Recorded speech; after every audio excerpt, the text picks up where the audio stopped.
আগের ভিডিওতে আমরা হিন্সবার্গ টেস্ট সম্পর্কে আলোচনা করেছি। তো এইবার যে যে টপিক নিয়ে আলোচনা করবো সেটা হচ্ছে ইলেকট্রোফিলিক সাবস্টিটিউশন রিঅ্যাকশন।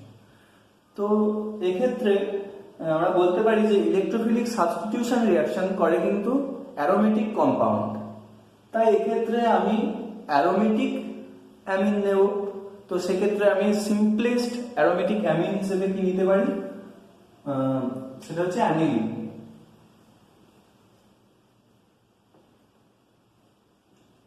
তো অ্যানিলিন কিরকম ভাবে ইলেকট্রোফিলিক সাবস্টিটিউশন ঘটায় সেটা আমরা এই ভিডিওতে আলোচনা করব। তো ইলেকট্রোফিলিক সাবস্টিটিউশন বলতে কি বোঝায়?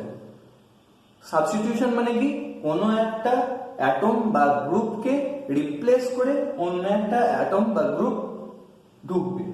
তো এখানে দেখা যাচ্ছে এই অ্যানিলিনের ক্ষেত্রে যেটা দেখা যায়, এই ফিনাইল রিংয়ে ইলেকট্রোফিলিক সাবস্টিটিউশন ঘটে, অর্থাৎ হাইড্রোজেন অ্যাটমকে রিপ্লেস করে কোনো একটা অ্যাটম বা গ্রুপ ঢোকে।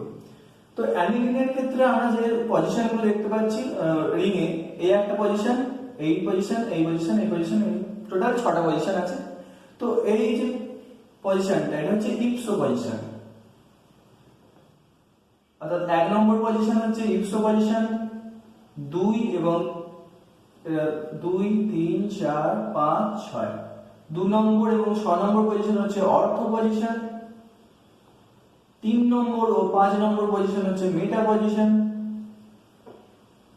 আর 4 নম্বর পজিশন হচ্ছে প্যারা পজিশন। সবই কিন্তু এই NH2 গ্রুপের রেসপেক্টে, অর্থাৎ NH2 গ্রুপের রেসপেক্টে 1 নম্বর পজিশন হচ্ছে 1 নম্বর কার্বনের যে পজিশন সেটা হচ্ছে ইপসো পজিশন বলা হয়। 2 এবং 6 নম্বর কার্বনের যে পজিশন সেটাকে বলা হয় অর্থো পজিশন, 3 এবং 5 নম্বর পজিশনটাকে বলা হয় মেটা পজিশন, এবং 4 নম্বরটাকে বলা হয় প্যারা পজিশন। তো এখন দেখতে হবে ইলেকট্রোফিলিক সাবস্টিটিউশন ঠিক কোন পজিশনে ঘটতে পারে। প্রথমত ইপসো পজিশনে ঘটবে না, কারণ NH2 গ্রুপটাকে সাবস্টিটিউট করা যাবে না এখানে।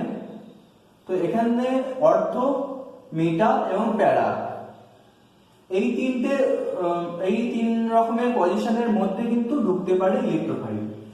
ইপসো পজিশনে ইলেকট্রোফিলিক সাবস্টিটিউশন ঘটবে না।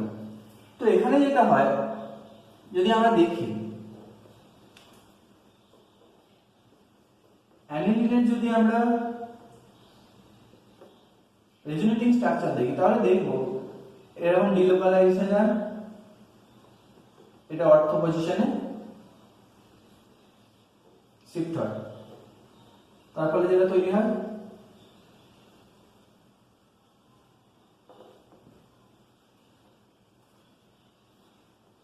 এখানে কিন্তু আরেকটা জিনিস বলে রাখি, NH2 গ্রুপ কিন্তু স্ট্রং প্লাস আর শো করে, মানে খুবই স্ট্রং প্লাস আর শো করে। তো আবার কি হবে, এখানে এটা হচ্ছে 1 নম্বর, 2 নম্বর রেজোনেটিং স্ট্রাকচার, এ আবার শিফট করে, এখানে শিফট করে।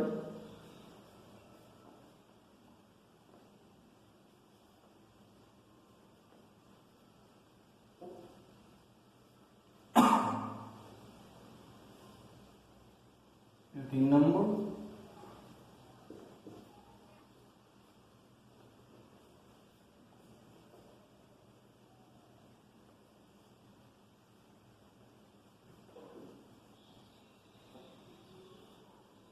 এখানে শিফট করলো এবং এটা ব্যাক করে গেল।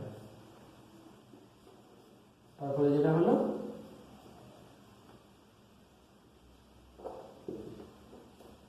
এই যে 4 নম্বর, এই যে 5 নম্বর।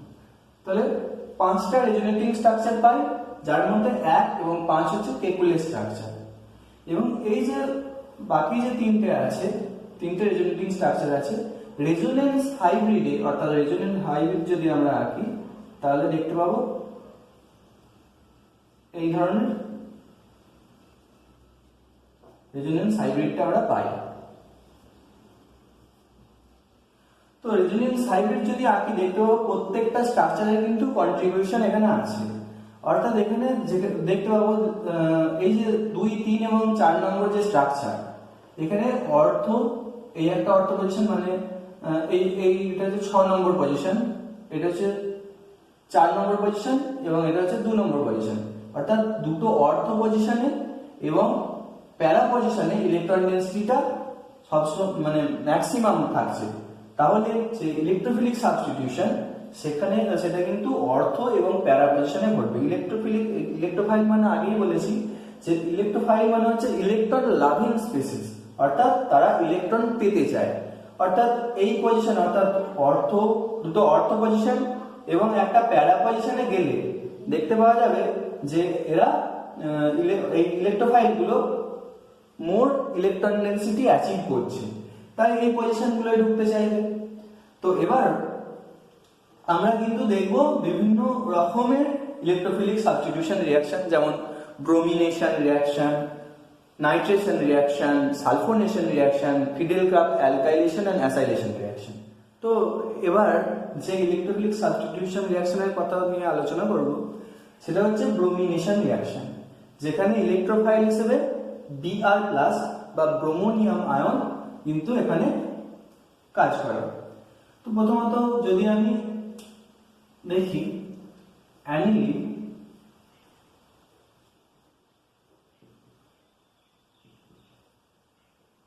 আমি যদি Br2 ইন ওয়াটার দিয়ে দিই, তবে কি হয়, এর আউটকাম হিসেবে যেটা পাওয়া যায়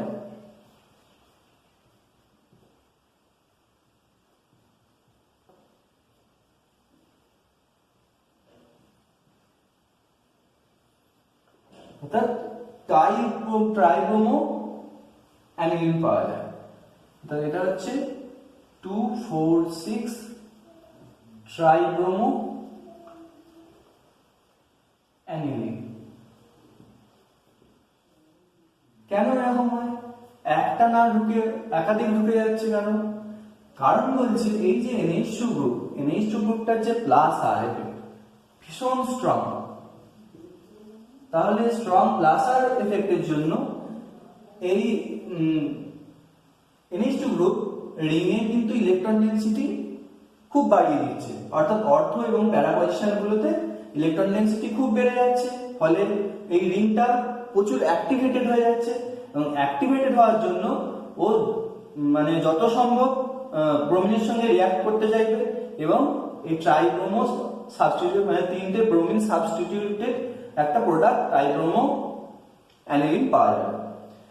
তাহলে এটা আমাদের মনে আসতে পারে, তাহলে কি আমরা কখনোই মোনো সাবস্টিটিউটেড প্রোডাক্ট পাবো না ব্রোমিনেশনের ক্ষেত্রে? তো এটা বলা হয় অবশ্যই পাওয়া যাবে। তো মোনোক্রোমো প্রোডাক্ট বা মোনো সাবস্টিটিউটেড প্রোডাক্ট তৈরি করতে গেলে কি করতে হবে? এই যে স্ট্রং NH2 গ্রুপটা আছে, স্ট্রং প্লাস আর এফেক্টযুক্ত NH2 গ্রুপটা আছে, তার অ্যাক্টিভিটিটাকে কমিয়ে দিতে হবে। তো কিরকম ভাবে কমাতে পারি? এখন অ্যাক্টিভিটি কমালে কি হবে? এ কিন্তু কম করে ডোনেট করবে এবং কম ডোনেট করার জন্য এই রিংটার অ্যাক্টিভিটি কিন্তু কমে যাবে। তার ফলে যেটা হবে, এ কিন্তু ট্রাইব্রোমো সাবস্টিটিউটেড প্রোডাক্ট তৈরি করবে না, এ মোনোক্রোমো সাবস্টিটিউটেড প্রোডাক্ট তৈরি করবে। কিরকম ভাবে? আমি এই গ্রুপটাকে কিরকম ভাবে আমি অ্যাক্টিভিটি কমাতে পারি? তো এই যে অ্যানিলিনটা নিয়েছি তার অ্যাক্টিভিটি বা NH2 গ্রুপের প্লাস আরটা কমানোর জন্য আমি একে অ্যাসিটাইলেশন করতে পারি। সেজন্য ইউজ করতে পারি আমি অ্যাসাইল ক্লোরাইড বা অ্যাসিটিক অ্যানহাইড্রাইড। আমি অ্যাসিটিক অ্যানহাইড্রাইড ইউজ করছি।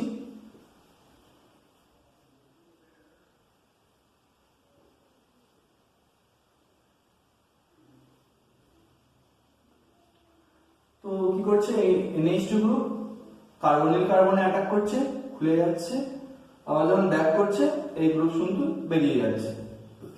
এটা হচ্ছে অ্যাসিটাইলেশন। অ্যাসিটাইলেশনের ফলে যেটা হচ্ছে কি, এই প্রোডাক্ট তৈরি হচ্ছে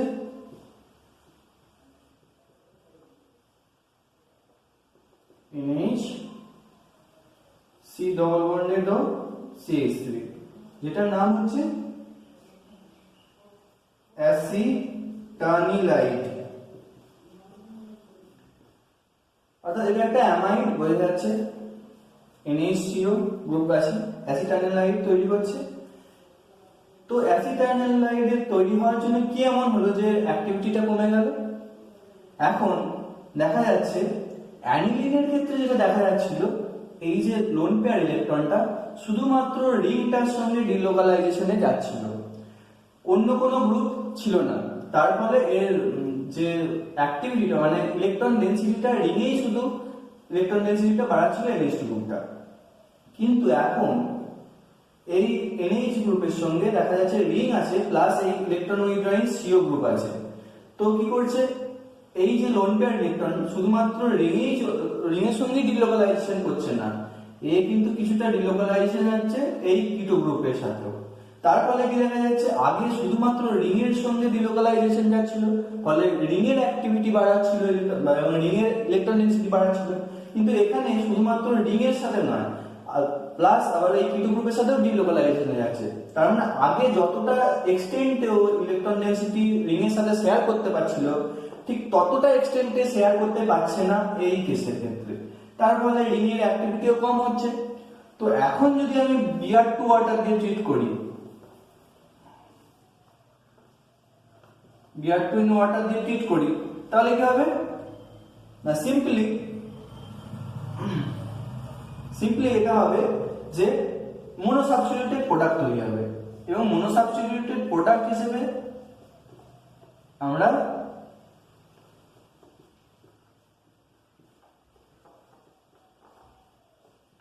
প্যারা অর্থাৎ প্যারা পজিশনে ব্রোমিন ঢুকবে, অর্থো পজিশনে কিন্তু ঢুকবে না। এটা হচ্ছে মেজর প্রোডাক্ট পাওয়া যাবে। ওকে, তো মেজর প্রোডাক্ট পাওয়া যাবে এটা কেন?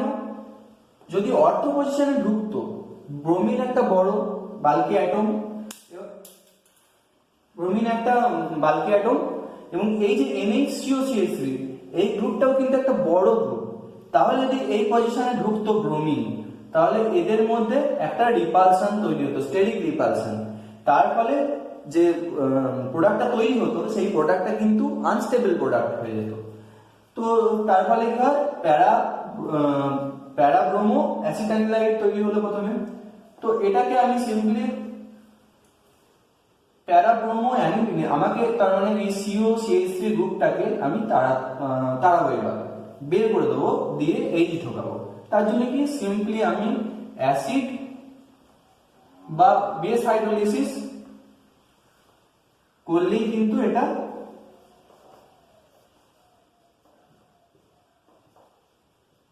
প্যারা ব্রোমো অ্যানিলিনে কনভার্ট হয়ে যাবে, অর্থাৎ মোনো সাবস্টিটিউটেড প্রোডাক্ট আমরা পেলাম। তো এইরকম ভাবে ব্রোমিনেশন করা যায়। তো ব্রোমিনেশনের ক্ষেত্রে ইলেকট্রোফাইল হিসেবে Br+ ইউজ করা হয়, সেটা আমরা দেখলাম। তো এরকম প্রথমে যদি Br2 ওয়াটার দিয়ে দেওয়া হয়, তার ফলে ট্রাইব্রোমো অ্যানিলিন তৈরি হয়, ট্রাই সাবস্টিটিউটেড প্রোডাক্ট। কিন্তু আমাদের মোনো সাবস্টিটিউটেড প্রোডাক্ট পেতে গেলে NH2 গ্রুপের অ্যাক্টিভিটি কমাতে হয়, সেজন্য অ্যাসিটাইলেশন করতে হয়। অ্যাসিটিক অ্যানহাইড্রাইড বা অ্যাসাইল ক্লোরাইড দিয়ে অ্যাসিটাইলেশনের ফলে অ্যাসিটানিলাইট তৈরি হয়।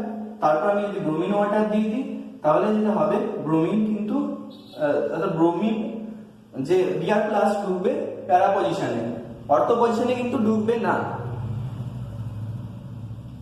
তো অর্থো পজিশনে ঢুকবে না, এবং ওই স্টেরিক রিজনের জন্য। তো এখানে যদি আমি অ্যাসিড বা বেস হাইড্রোলাইসিস করি, তাহলে প্যারা ব্রোমো অ্যানিলিন পাবো। তো এইরকম ভাবে আমি মোনো সাবস্টিটিউটেড প্রোডাক্ট পেতে পারি, এবং এই রিঅ্যাকশনটা গেল ব্রোমিনেশন রিঅ্যাকশন। নেক্সট আমরা যেটা করব নাইট্রেশন রিঅ্যাকশন। দেখা যাক নাইট্রেশন রিঅ্যাকশন কিরকম ভাবে হয়। তো নাইট্রেশন রিঅ্যাকশনের ক্ষেত্রে আমরা দেখব ইলেকট্রোফাইল হিসেবে NO2+ কাজ করে, এবং রিএজেন্ট হিসেবে mixture of acid, concentrated H2SO4 এবং কনসেন্ট্রেটেড HNO3 আমরা নিই। তো এক্ষেত্রে কিরকম ভাবে ইলেকট্রোফাইল জেনারেট করে? প্রথমত হচ্ছে H2SO4 হচ্ছে স্ট্রঙ্গার অ্যাসিড দেন HNO3। তাই কি করবে, H2SO4 HNO3 কে প্রোটনেট করা। কিরকম ভাবে?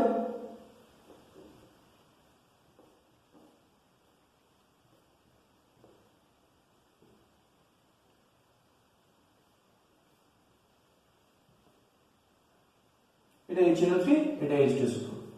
তো এর স্ট্রং ইলেকট্রন উইথড্রয়িং গ্রুপ থাকার জন্য এই প্রোটনটা কিন্তু মানে মোর অ্যাসিডিক দ্যান এই প্রোটন। তো কি করে, এখানে HNO3 বেস হিসেবে কাজ করছে, এবং এখানে H2SO4 অ্যাসিড হিসেবে কাজ করছে। লোন পেয়ার দিয়ে প্রোটনটা অ্যাকসেপ্ট করে, HSO4 মাইনাস বেরিয়ে চলে যায়। তার ফলে কি হয়, OH2 প্লাস NO2, আর সঙ্গে সঙ্গে যেটা জেনারেট করলো HSO4 মাইনাস। এখন এটা গুড লিভিং গ্রুপ বেরিয়ে যায়, তার ফলে কি জেনারেট হয়, NO2 প্লাস। অর্থাৎ এরকম ভাবে ইলেকট্রোফাইল জেনারেট হতে পারে। এখন যদি আমরা অ্যানিলিনের নাইট্রেশন করাই তাহলে কি হবে,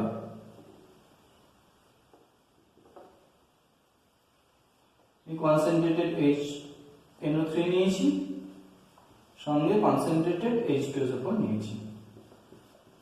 তাহলে ইন্টারেস্টিংলি যেটা দেখা যায়, মিক্সচার অফ প্রোডাক্ট আমরা পাই। প্রথমত হচ্ছে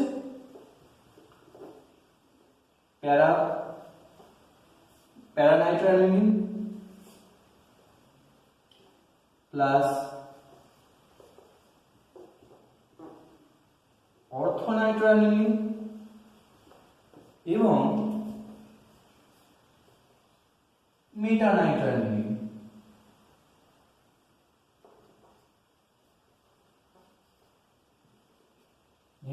এখানে দেখা যায় মিক্সচার অফ প্রোডাক্ট পাওয়া যায়, যেখানে প্যারানাইট্রোঅ্যানিলিন আমি 51% প্রায় পাই, অর্থ মাত্র 2% পাই এবং মেটা 47% পাই। কেন এরকম হয়? জেনারেলি তো NH2 গ্রুপ তো প্লাস আর এফেক্ট যুক্ত গ্রুপ, তাহলে তো অর্থ এবং প্যারা ডিরেক্টিং প্রোডাক্ট দিতে পারে, এক তো মানে এইটা আর এই প্রোডাক্টটা দিতে পারে। তার পরিবর্তে আমি দেখছি খুব ভালো অ্যামাউন্টে, ভালো ইল্ডে কিন্তু মেটানাইট্রো প্রোডাক্ট তো পাচ্ছি। কেন এরকম হয় সেটা এবার আলোচনা করব। আরেকটা এখানে কোশ্চেন মাথায় আসতে পারে যে ব্রোমিনের ক্ষেত্রে প্রথমে যেটা দেখেছিলাম ট্রাইব্রোমো প্রোডাক্ট তৈরি হচ্ছিল, কিন্তু এখানে প্রত্যেকটাই কিন্তু মোনো নাইট্রো প্রোডাক্ট তৈরি হচ্ছে, অর্থাৎ মোনো নাইট্রো সাবস্টিটিউটেড প্রোডাক্ট তৈরি হচ্ছে। কেন এটা হচ্ছে? প্রথমত হচ্ছে আমি এই কোশ্চেনটার অ্যান্সার দিই, কেন মোনো নাইট্রো প্রোডাক্ট তৈরি হচ্ছে ট্রাই নাইট্রো না হয়ে। কারণ এই যে NO2 গ্রুপটা হচ্ছে খুব ভালো ইলেকট্রন উইথড্রয়িং গ্রুপ এবং এর মাইনাস আর আছে, অর্থাৎ মাইনাস আর এফেক্ট, NO2 গ্রুপের মাইনাস আর এফেক্ট আবার মাইনাস আই এফেক্ট, দুটোই স্ট্রং। তো স্ট্রং হওয়ার জন্য কি করবে, এই একটা NO2 গ্রুপ যদি রিং এর সঙ্গে অ্যাটাচড হয়ে যায় তবে ও কিন্তু রিং থেকে সমস্ত ইলেকট্রন ডেনসিটি নিজের দিকে টেনে নেবে, তার ফলে রিংটা ডিঅ্যাক্টিভেটেড হয়ে যাবে, ফলে ফার্দার কোনো নাইট্রেশন ঘটবে না, রিং এর অর্থ পজিশন বা অন্যান্য পজিশনে নাইট্রেশন ঘটবে না, তাই মোনো সাবস্টিটিউটেড প্রোডাক্ট তৈরি হবে এক্ষেত্রে। কিন্তু এখানে যে মিক্সচার অফ প্রোডাক্টটা পাওয়া যাচ্ছে, জেনারেলি অর্থ আর প্যারা প্রোডাক্ট পাওয়ার কথা, যেখানে প্যারা প্রোডাক্টটা হবে মেজর প্রোডাক্ট, কিন্তু সেটা না হয়ে মানে মেজর প্রোডাক্ট হিসেবে আমি প্যারা প্রোডাক্টই পেয়েছি, কিন্তু এখানে এই মেটা প্রোডাক্টও কিন্তু অনেকটা পরিমাণে পাচ্ছি, 47%। কেন এটা হয় সেটা আমরা এবার দেখব। অ্যানিলিন এই কনসেন্ট্রেটেড HNO3 বা কনসেন্ট্রেটেড H2SO4 এর প্রেজেন্সে কি করে, অর্থাৎ এই প্রোটন অ্যাসিডের প্রেজেন্সে কি করবে, প্রথমত অ্যানিলিন হচ্ছে গুড বেস, সেজন্য কি করবে, এই লোন পেয়ার দিয়ে এই অ্যাসিডের প্রোটনকে অ্যাকসেপ্ট করবে, তার ফলে কি হবে, এই অ্যানিলিনিয়াম আয়নটা তৈরি হবে, অ্যানিলিনিয়াম আয়ন।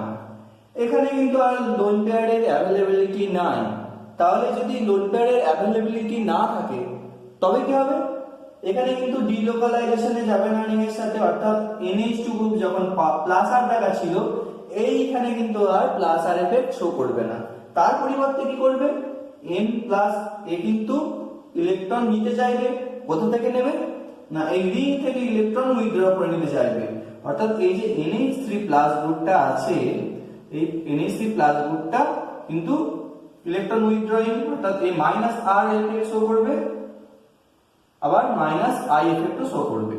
তার ফলে কি হবে, যেখানে ইলেকট্রন ডেনসিটি বেশি ছিল সেখান থেকে বেশি করে ইলেকট্রন ডেনসিটি টেনে নেবে, অর্থাৎ অর্থ এবং প্যারা পজিশন থেকে ইলেকট্রন ডেনসিটি টেনে নেবে, মেটা পজিশন থেকে কিন্তু টানতে পারবে না অতটা এক্সটেন্টে। শুধুমাত্র মাইনাস আই দিয়ে টানবে, তাহলে অতটা কিন্তু ইলেকট্রন ডেনসিটি হেরফের করবে না মেটা পজিশনে। তাই এক্ষেত্রে নাইট্রেশন কোথায় হবে? সেক্ষেত্রে নাইট্রেশন হবে মেটা পজিশনে, এবং সেই প্রোডাক্টটাই আমরা কিন্তু 47% অ্যামাউন্টে পাবো। তো প্রথমে তো এটা মেটা নাইট্রেশন ঘটবে, এবং পরে HSO4 মাইনাস যেটা মিডিয়ামে জেনারেট হচ্ছিল সে এই প্রোটনটা নিয়ে নেবে, দিয়ে আবার অ্যানিলিনে মানে মেটা নাইট্রো অ্যানিলিনে কনভার্ট করে দেবে। তাহলে এটা বোঝা গেল যে কেন মেটা প্রোডাক্টটাও 47% তৈরি হচ্ছে। এখন আমাদের এই যে প্রবলেমটা মিক্সচার অফ প্রোডাক্ট পেলাম, তাহলে এই প্রবলেমটা থেকে আমরা ওভারকাম করব কি করে, সেটা হচ্ছে আমাদের দেখতে হবে। তো এটা দেখার জন্য মানে এটা ওভারকাম করার জন্য কি করতে হবে, এই NH2 গ্রুপটার অ্যাক্টিভিটি আমাকে কমিয়ে দিতে হবে। অর্থাৎ এই যে লোন পেয়ারটা আছে, লোন পেয়ারটা যেমন প্রোটনকে ডোনেট করতে পারছে, গুড বেস হিসেবে কাজ করছে, এই বেসিসিটিটাকে কমাতে হবে। কি রকম ভাবে?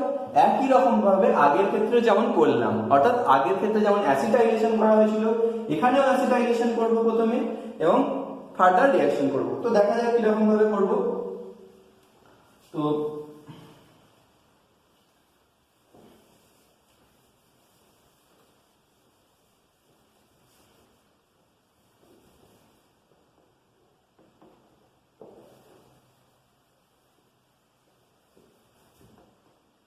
প্রথমত আমি অ্যাসিটিক অ্যানহাইড্রাইড ইউজ করলাম, এখানে অ্যাসিটাইলেশন করছি। অ্যাসিটাইলেশন করার ফলে কি হবে, অ্যাসিটানিলাইড তৈরি হয়ে গেল।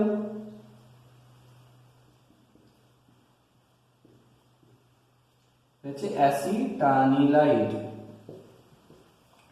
এখন এই যে লোন পেয়ারটা ছিল এর বেসিসিটি কিন্তু কমে গেল।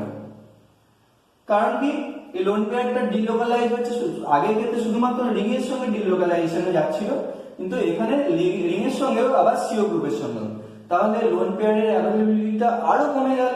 তার ফলে কিন্তু এর বেসিসিটি অনেক কমে গেল, তাহলে প্রোটনকে আর অ্যাকসেপ্ট করতে পারছে না। তার ফলে যে অ্যানিলিনিয়াম আয়নটা তৈরি হচ্ছিল প্রোটন অ্যাবস্ট্রাক্ট করার ফলে, সেই অ্যানিলিনিয়াম আয়ন তৈরি হচ্ছে না, এবং অ্যানিলিনিয়াম আয়ন থেকে আর মেটা প্রোডাক্ট আমরা পাচ্ছি না। তো এখানে শুধুমাত্র অর্থ এবং প্যারা প্রোডাক্ট পাবো। এবার যদি আমি এটাকে HNO3 অর্থাৎ মিক্সচার অফ অ্যাসিড দিয়ে ট্রিট করি, H2SO4 দুটোই কনসেন্ট্রেটেড, তাহলে কি দেখা যাবে, এখানে কিন্তু নাইট্রেশন হবে এবং মেজর প্রোডাক্ট হিসেবে আমরা পাবো NHC(CH3) প্যারা প্রোডাক্ট। একই কারণ, কি কারণ না, NO2 গ্রুপ যদি অর্থ পজিশনে ঢোকে তাহলে এর সঙ্গে একটা স্টেরিক রিপালশন ফিল করবে, যার ফলে দেখা যাবে প্রোডাক্টটা কিন্তু আনস্টেবল হবে। তাই প্যারা প্রোডাক্ট কিন্তু বেশি পরিমাণে আমরা পাই। তো এটা হচ্ছে মেটা নাইট্রো অ্যাসিটানিলাইড তৈরি হলো। একে সিম্পলি আমি অ্যাসিড বা বেস হাইড্রোলাইসিস করে দিলে মেটা নাইট্রো অ্যানিলিন পেয়ে যায়, সরি প্যারা নাইট্রো অ্যানিলিন পেয়ে যায়, মনোসাবস্টিটিউটেড প্রোডাক্ট প্যারা নাইট্রো অ্যানিলিন পাওয়া গেল। তো এরকম ভাবে নাইট্রেশন করানো হয়। জেনারেলি মেজর প্রোডাক্ট হিসেবে প্যারা নাইট্রো অ্যানিলিন পেতে গেলে আমাকে এই রকম ওয়েতে যেতে হয়। তো যাই হোক, এরপরে যে রিঅ্যাকশন নিয়ে আলোচনা করব সেটা হচ্ছে সালফোনেশন। তো সালফোনেশন রিঅ্যাকশনের ক্ষেত্রে যেটা দেখা যায়, ইলেকট্রোফাইল হিসেবে আমরা HSO3+ ইউজ করি এবং রিএজেন্ট হিসেবে H2SO4 ইউজ করি। কি রকম ভাবে ইলেকট্রোফাইল জেনারেট করে সেটা একবার দেখুন। তো এখানে কনসেন্ট্রেটেড H2SO4 নেওয়া হয়েছে, এখানে 1 মোল H2SO4 বেস হিসেবে কাজ করবে, আবার 1 মোল H2SO4 অ্যাসিড হিসেবে কাজ করবে। কি রকম ভাবে, ধরা যাক HSO3OH প্লাস OHSO3H। তো এটা আমি বললাম বেস হিসেবে কাজ করছে, আর এটা অ্যাসিড হিসেবে। তো এ প্রোটন ডোনেট করবে, এ প্রোটন অ্যাকসেপ্ট করবে, অ্যাকসেপ্ট করলো, HSO4 মাইনাস হয়ে বেরিয়ে চলে গেল। আর এখানে কি হলো, SO3H OH2 plus plus HSO4 minus. তো গুড লিভিং গ্রুপ বেরিয়ে গেল, তার ফলে কি তৈরি হলো SO3H প্লাস। এটাই আমাদের ইলেকট্রোফাইল।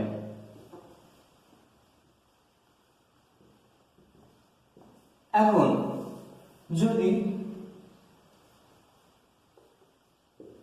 অ্যানিলিনের আমরা সালফোনেশন করে অর্থাৎ H2SO4 দিয়ে দিই, তাহলে কি হবে? অ্যাসিডিক মিডিয়াম এ বেস তো কি করবে? এই প্রোটনটাকে অ্যাকসেপ্ট করে নেবে, H2SO4 এর প্রোটন অ্যাকসেপ্ট করবে, তার ফলে কি হবে?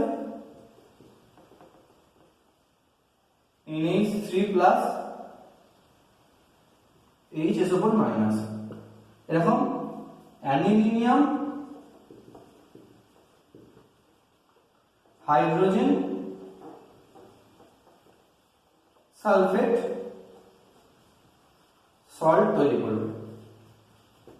ঠিক আছে, তো এই কিন্তু NH2 গ্রুপের মতো আর প্লাস আর গ্রুপ রইল না, তার ফলে কি হবে?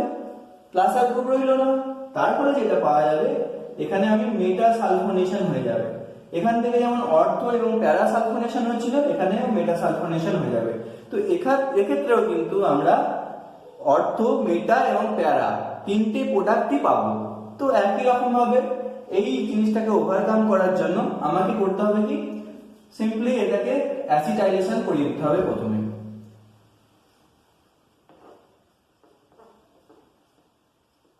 অ্যাসিটাইলেশনের মাধ্যমে কি করা যাবে? এই গ্রুপটাকে আমরা অ্যাসিটাইলেশন করে দিলাম, তার ফলে এর অ্যাক্টিভিটি কমে যাবে,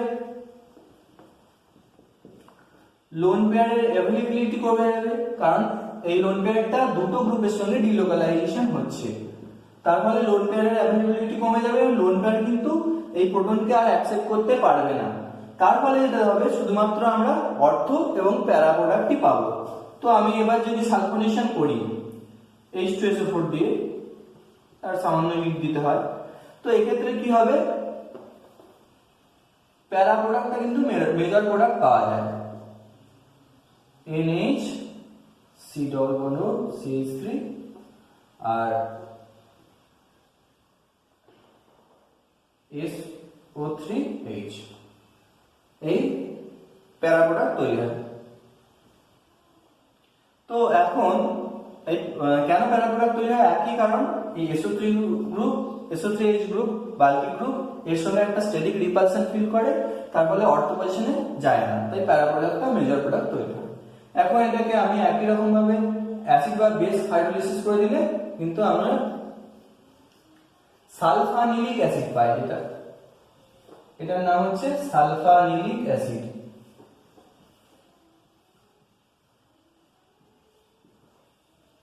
তো এই সালফানিলিক অ্যাসিড কি হবে? প্রোটন ট্রান্সফার করে, প্রোটন ট্রান্সফারের মাধ্যমে কি তৈরি করে? এই হচ্ছে বেস, এই বেস এখানটা হচ্ছে অ্যাসিডিক। তো এই প্রোটন ট্রান্সফার হয় অ্যাসিড থেকে বেসে, তার ফলে যেটা হয় SO3 মাইনাস NH3 প্লাস, অর্থাৎ এখানে জুইটার আয়নিক ফর্মে থাকে। জুইটার আয়নিক ফর্মে কিন্তু এরা থাকে এই সালফানিলিক অ্যাসিড, বা এটাকে বলা হয় প্যারা অ্যামিনো সালফোনিক অ্যাসিড। তো এরকম ভাবে আমরা সালফোনেশনের মাধ্যমে সালফানিলিক অ্যাসিড বা প্যারা অ্যামিনো সালফোনিক অ্যাসিড পেতে পারি। সিম্পলি আগে প্রোটেকশন করতে হয় NH2 গ্রুপকে কি দিয়ে? অ্যাসিটাইলেশনের মাধ্যমে, এবং পরে হাইড্রোলাইসিস অ্যাসিড বা বেস হাইড্রোলাইসিসের মাধ্যমে আমরা আবার NH2 গ্রুপকে ফিরে পাবো। তো এই গেল আমাদের সালফোনেশন। নেক্সট আমরা পড়বো যেটা ফিডেলক্রাফটস অ্যালকাইলেশন এবং অ্যাসাইলেশন। তো ফিডেলক্রাফট অ্যালকাইলেশন বা অ্যাসাইলেশনের ক্ষেত্রে যেটা হয়, আমরা যেটা জানি যে বেনজিন রিং আছে, এখানে যদি আমি অ্যালকাইল হ্যালাইড এবং AlCl3 একটা লুইস অ্যাসিড ক্যাটালিস্ট যদি দিই, তবে অ্যালকাইলেশন হবে, অ্যালকাইল বেনজিন তৈরি হবে। এবং এটাকে যদি আমি অ্যাসাইল ক্লোরাইড এবং লুইস অ্যাসিড ক্যাটালিস্ট দিই তবে অ্যাসাইল বেনজিন তৈরি হবে। তাহলে এর সঙ্গে অ্যানিলিন, অ্যানিলিনের সঙ্গে কিরকম ভাবে রিঅ্যাক্ট করবে? তো অ্যানিলিনের ক্ষেত্রে কি হয় সেটা এবার দেখো। অ্যানিলিনের ক্ষেত্রে যেটা দেখা যায় NH2 গ্রুপটা প্লাস আর গ্রুপ, তো এ কি করবে রিংয়ে ইলেকট্রন ডেনসিটি খুব বাড়িয়ে দেয়, তার ফলে ইলেকট্রন ডেন্স রিং কিন্তু খুব ভালো অ্যালকাইলেশন এবং অ্যাসাইলেশন হওয়ার কথা।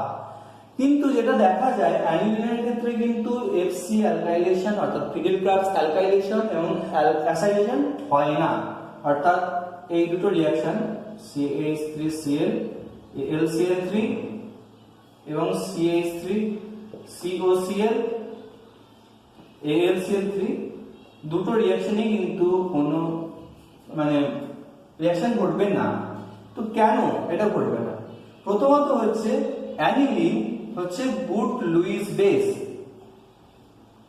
অর্থাৎ এ খুব ভালোভাবে ইলেকট্রন পেয়ার ডোনেট করতে পারে এবং এখানে যখন একটা ভালো একটা লুইস অ্যাসিড প্রেজেন্ট আছে AlCl3, ও কি করবে AlCl3 কে লোন পেয়ার ডোনেট করে দেবে, দিয়ে অ্যাসিড বেস অ্যাটাক তৈরি করবে বা অ্যাসিড বেস সল্ট তৈরি করবে অ্যাসিড বেস রিঅ্যাকশনের মাধ্যমে।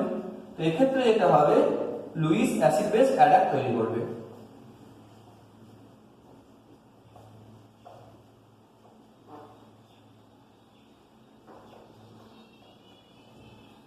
এখানে মাইনাস গেল, এখানে plus, nitrogen lone pair donate করেছে, এখানে AlCl3 মাইনাস তৈরি করবে। তো এই সল্টটা তৈরি করবে, যে সল্টটা দেখা যাচ্ছে NaN+ আছে, এখানে কিন্তু আর লোন পেয়ার ইলেকট্রন নাই, তাহলে লোন পেয়ার ইলেকট্রন ডেনসিটি কিন্তু রিংয়ে ইলেকট্রন ডেনসিটি বাড়াতে পারছে না প্লাস আর এফেক্টের মাধ্যমে NH2 গ্রুপ, এখানে NH2+ হয়ে গেছে, ইলেকট্রন উইথড্রয়িং হয়ে গেছে, এই তখন মাইনাস আর গ্রুপ দেখাবে, মানে মাইনাস আর এফেক্ট দেখাবে। তার ফলে কি হবে এই রিং থেকে ইলেকট্রন ডেনসিটি টেনে নেবে, অর্থাৎ ইলেকট্রন ডেনসিটি টেনে নেওয়ার জন্য রিংটাকে ডিঅ্যাক্টিভেট করে দেবে, যার ফলে কিন্তু ফার্দার অ্যালকাইলেশন বা অ্যাসাইলেশন অর্থাৎ ফিডেল-ক্রাফটস অ্যালকাইলেশন এবং অ্যাসাইলেশন রিঅ্যাকশন ঘটবে না অ্যানিলিনের ক্ষেত্রে। তো এই গেল আমাদের ইলেকট্রোফিলিক সাবস্টিটিউশন রিঅ্যাকশনস গুলো, যেখানে আমি বললাম ব্রোমিনেশন, নাইট্রেশন, সালফোনেশন এবং Friedel Crafts alkylation and acylation of amines, generally aryl amines. তো নেক্সট ভিডিওতে আমরা যেটা করব ডায়োজোনিয়াম সল্ট নিয়ে আলোচনা শুরু করব।